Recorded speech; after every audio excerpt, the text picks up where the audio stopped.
বড়দেরকে প্রণাম আর ছোটদেরকে ভালোবাসা জানিয়ে আমি শিপ্রা মজুমদার আজকে আবার একটা নতুন রেসিপি নিয়ে তোমাদের কাছে চলে এসেছি।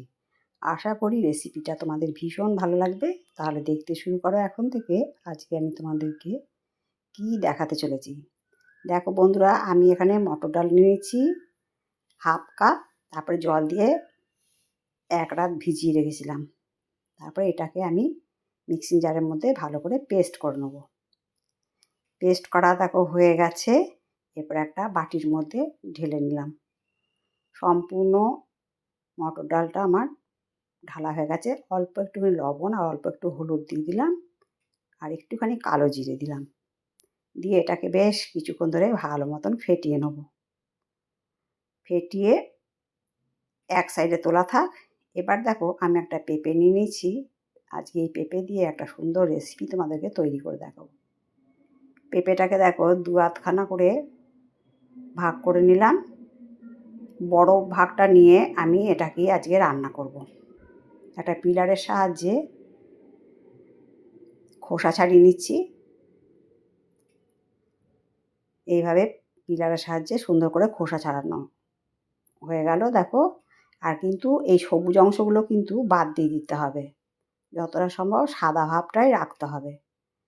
এবার যে অর্ধেকটা আমি খোসা ছাড়িয়ে নিলাম সেটাকে এবারে বোটার এই অংশটাকে ভালো করে কেটে নিয়ে এবারে যেখানে বীজ থাকে সেই অংশটা চামচে করে ছাড়িয়ে নেব। এমনি করে পরিষ্কার করে দেখো আমার ছাড়ানো হয়ে গেল। এবার দুটো পিসই আমি ছাড়িয়ে নিলাম, তোমাদেরকে দেখিয়ে দিয়েছি। এবার একটা গ্রেটারের সাহায্যে ভালো করে গ্রেট করে নেব।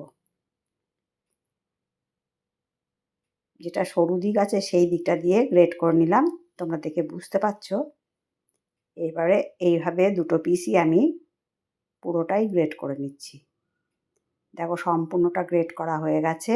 একটা বাটির মধ্যে নিয়ে নিচ্ছি। এবারেতে এক চামচের মতন লবণ দিয়ে এটাকে ভালো করে মেখে নিচ্ছি। এতে করে কী হবে, পেঁপেটা একদম নরম হয়ে যাবে, খুব তাড়াতাড়ি রান্না হয়ে যাবে। ভালো করে লবণ দিয়ে মাখিয়ে একটা থালা ঢাকা দিয়ে রেখে দিলাম কিছুক্ষণের জন্য। মিনিট 15-20 ঢাকনা চাপা দিয়ে রাখার পরে তারপর দেখো কত জল বেরিয়ে গেছে। এটাকে আমি ভালো করে চেপে চেপে জল বার করে নিচ্ছি। তোমরা দেখে বুঝতে পারছো পেঁপেটা কিন্তু অনেকটাই নরম হয়ে গেছে। এইভাবে আমি সুন্দর করে চেপে চেপে সমস্ত জলটা বার করে নিলাম। এই যে জলটা বেরোলো এটা কিন্তু আমি আর ফেলবো না, এটা কিন্তু পরে রান্নার কাজে ব্যবহার করব। এদিকে দেখো কড়াইতে সর্ষের তেল চাপিয়ে দিয়েছি। এবারে দিয়ে দিলাম এক মুঠো বাদাম। বাদামটাকে সুন্দরভাবে লাল লাল করে ভেজে নিতে হবে। বাদামটা দেখো বেশ কিছুক্ষণ নাড়িয়ে চাড়িয়ে এরকম করে তেল ছেঁকে একটা থালার মধ্যে আমি তুলে নিচ্ছি।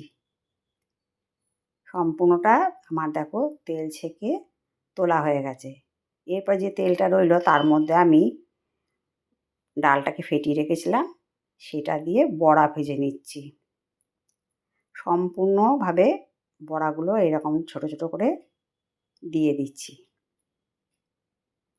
আজকে আমি একটা পেঁপের ঘন্ট রেসিপি রান্না করে দেখাবো, রাজকীয় স্বাদের নিরামিষ পেঁপের ঘন্ট। যারা পেঁপে খেতে পছন্দ করে না তারাও কিন্তু আঙুল চেটেপুটে খেয়ে নেবে, এত সুন্দর এর টেস্ট। আর নিরামিষ দিনে এই রেসিপিটা ভীষণ জমে যায়। এটা ভাত, রুটি, লুচি, পরোটা সমস্ত কিছুর সঙ্গে খেতে কিন্তু ভীষণ ভালো লাগে। দেখো বড়া ভাজাগুলো নাড়িয়ে চাড়িয়ে লাল লাল করে ভেজে নিলাম। সম্পূর্ণ বড়াটা ভাজা হয়ে গেল। এবার যে তেলটা বাঁচলো তার মধ্যে একটা শুকনো লঙ্কা, একটা তেজপাতাকে ছিঁড়ে দিয়ে দিলাম।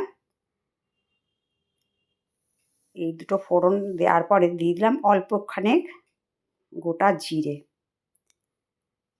আর দিয়ে দিচ্ছি দুটো স্টিক দারচিনি, দুটো এলাচ, দুটো লবঙ্গ, আর একটুখানি জয়িত্রী দিয়ে দিলাম।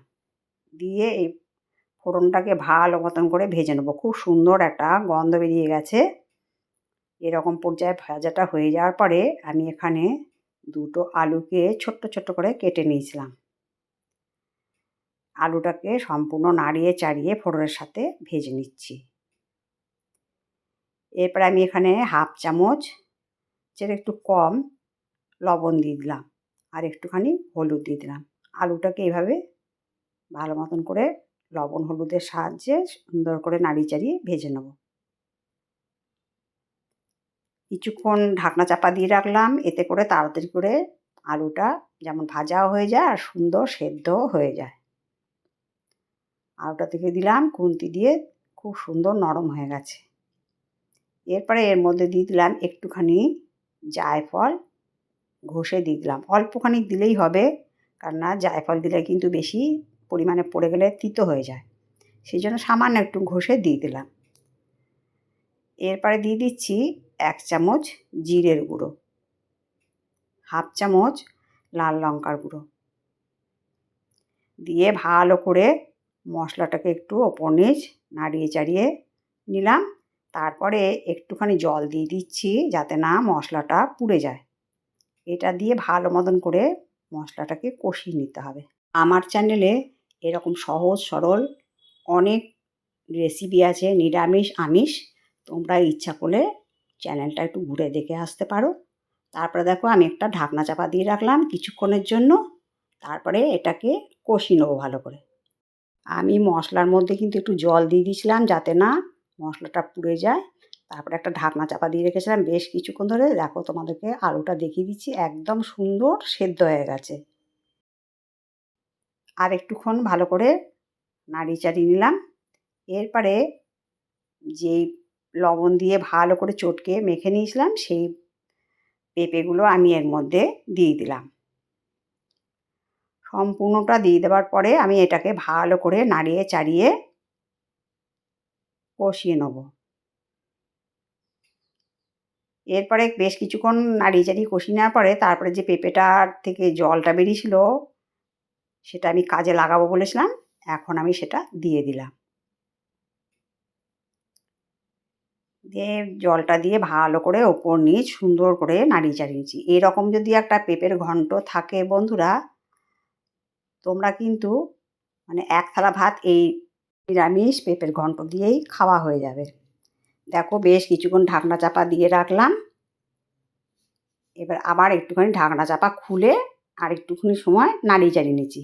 বন্ধুরা তোমরা কিন্তু স্কিপ করো না, তাহলে কিন্তু আমি কি কি মিশিয়েছি বা আরও পরে কি কি জিনিস মেশাবো তোমরা কিন্তু বুঝতে পারবে না। এরপরে আমি পরিমাণ মতো লবণ দিয়ে দিলাম আর 1 চামচ চিনি দিয়ে দিলাম। এবারে লবণ আর চিনিটা দিয়ে ভালো করে নাড়িয়ে চাড়িয়ে নিলাম। আমি যেহেতু পেঁপে মাখার সময় 1 চামচ লবণ দিয়েছিলাম, তাই এখন এখানে প্রায় 1 চামচের কাছাকাছি লবণ দিয়ে দিলাম। এরপরে দেখো রান্নাটা যখন অনেকটা সেদ্ধ হয়ে গেছে, তারপরে আমি দিয়ে দিলাম হাফ বাটি নর্মাল দুধ।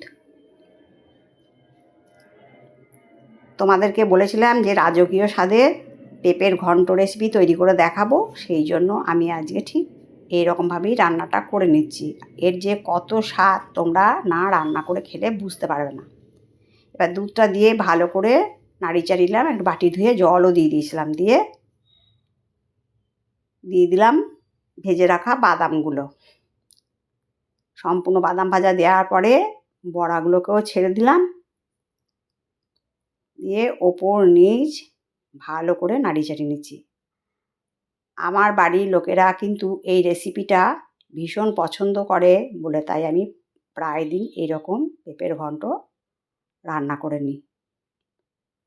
আশা করি তোমাদের এই পেঁপের ঘন্ট রেসিপিটা ভীষণ ভালো লেগেছে। যদি ভালো লাগে লাইক শেয়ার কমেন্ট আর সাবস্ক্রাইব করে আমার চ্যানেলের পাশে থেকো। আর যদি কোনো নতুন বন্ধু এসে থাকো অবশ্যই বেল বাটনটা অন করে দিও, তাহলে সমস্ত নোটিফিকেশান তোমাদের কাছে পৌঁছে যাবে। বেশ কিছুক্ষণ নাড়িয়ে চাড়িয়ে একটা ঢাকনা চাপা দিয়ে রাখলাম। ঢাকনাটা মিনিট 5-7 দেওয়ার পরে আমি ঢাকনাটা খুলে দেখিয়ে দিচ্ছি। এটাকে বেশ আরেকটুখানি সময় কষিয়ে নিতে হবে। এবারে দিয়ে দিলাম 1 চামচ ঘি। আমি যে যে ইনগ্রিডিয়েন্টসগুলো দিলাম সমস্ত কিছু আমাদের ঘরেই থাকে, সেই দিয়েই কিন্তু আমি রান্না করে নিলাম। আজকের নিরামিষ রাজকীয় স্বাদের পেঁপের ঘন্ট রেসিপিটা তোমাদের কেমন লাগলো জানিও। রান্নাটা কমপ্লিট হয়ে যাওয়ার পরে আমি একটা থালার মধ্যে সার্ভ করে নিলাম। এত সুন্দর টেস্ট হয়েছে তোমাদেরকে বলে বোঝাতে পারবো না। আমি একটা প্লেটে সার্ভ করে নিয়ে তোমাদেরকে দেখিয়ে দিলাম। আশা করি তোমাদের ভালো লেগেছে। তাহলে আজকে এই পর্যন্ত রাখি। অন্য কোনো দিন অন্য কোনো রেসিপিতে আবার দেখা হবে। কেমন? টাটা।